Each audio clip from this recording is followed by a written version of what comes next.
ওম শান্তি। মুৰলীৰ তাৰিখ 1 আগষ্ট 2025। মৰমৰ সন্তানসকল, তোমালোক সন্তানসকলেই পিতাৰ প্ৰিয়। পিতাই তোমালোককে শুধৰাবৰ কাৰণে শ্ৰীমত দিয়ে। সদায় ঈশ্বৰীয় মতত চলি নিজক পবিত্ৰ কৰি তোলা। প্ৰশ্ন: বিশ্বত শান্তি প্ৰতিষ্ঠা কেতিয়া আৰু কোনটো বিধিৰে হয়? উত্তৰ: তোমালোকে জানা, বিশ্বত শান্তিটো মহাভাৰতৰ যুদ্ধৰ পাছতহে হয়। কিন্তু তাৰ কাৰণে তোমালোক প্ৰথমৰ পৰাই তৈয়াৰ হ'ব লাগে। নিজৰ কৰ্মাতীত অৱস্থা গঢ়ি তোলাৰ পৰিশ্ৰম কৰিব লাগে। সৃষ্টিৰ আদি মধ্য অন্তৰ জ্ঞান সুঁৱৰি পিতাৰ স্মৃতিৰে সম্পূৰ্ণ পাৱন হ'ব লাগে। তেতিয়া এই সৃষ্টিৰ পৰিৱৰ্তন হ'ব। গীত: আজ আন্ধেৰে মে হে ইনচান।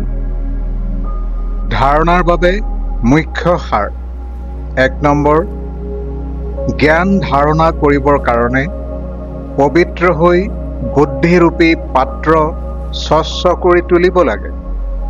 কেৱল কুকুৰা জ্ঞানী অৰ্থাৎ জ্ঞান নিজে ধাৰণ নকৰি কেৱল আনক জ্ঞান শুনাই থকা বিধৰ হ'ব নালাগে। 2 নম্বৰ, পোনপটীয়াকৈ পিতাৰ আগত সকলো অৰ্পণ কৰি শ্ৰীমতত চলি 21 জন্মৰ বাবে ৰাজ্যপদ ল'ব লাগে। বৰদান: প্ৰতিটো শক্তি কাৰ্যত ব্যৱহাৰ কৰি বৃদ্ধি কৰোঁতা শ্ৰেষ্ঠ ধনৱান আৰু বুদ্ধিমান হোৱা। বুদ্ধিমান সন্তানে প্ৰতিটো শক্তি কাৰ্যত ব্যৱহাৰ কৰাৰ বিধি জানে। যিয়ে শক্তিসমূহ যিমানে কাৰ্যত ব্যৱহাৰ কৰে, সিমানে তেওঁৰ সেই শক্তিসমূহ বৃদ্ধি প্ৰাপ্ত হয়। গতিকে এনেকুৱা ঈশ্বৰীয় বাজেট প্ৰস্তুত কৰা যাতে বিশ্বৰ প্ৰত্যেক আত্মাই তোমালোকৰ দ্বাৰা কিবা নহয় কিবা প্ৰাপ্তি কৰি তোমালোকৰ গুণগান কৰে। সকলোকে কিবা নহয় কিবা দিবই লাগে। লাগিলে মুক্তি দিয়া বা জীৱন মুক্তি দিয়া। ঈশ্বৰীয় বাজেট প্ৰস্তুত কৰি সৰ্বশক্তি ৰাহি কৰি জমা কৰা আৰু জমা কৰা শক্তিৰ দ্বাৰা সৰ্ব আত্মাক ভিক্ষাৰী বোধৰ পৰা দুখ অশান্তিৰ পৰা মুক্ত কৰা। শ্লোগান: শুদ্ধ সংকল্পক নিজৰ জীৱনৰ অমূল্য সম্পদ কৰি লোৱা, তেতিয়া সমৃদ্ধিশালী হৈ যাবা। ওম শান্তি।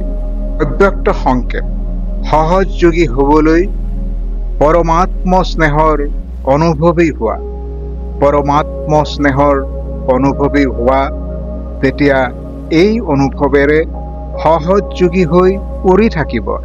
পৰমাত্ম স্নেহ হৈছে উৰাৰ সাধন। উৰোতাসকল কেতিয়াও ধৰণীৰ আকৰ্ষণত আহিব নোৱাৰে। মায়াৰ যিমানেই আকৰ্ষিত ৰূপ নহওক, সেই আকৰ্ষণ উৰন্ত কলাধাৰীৰ কাষ চাপিব নোৱাৰে। ওম শান্তি।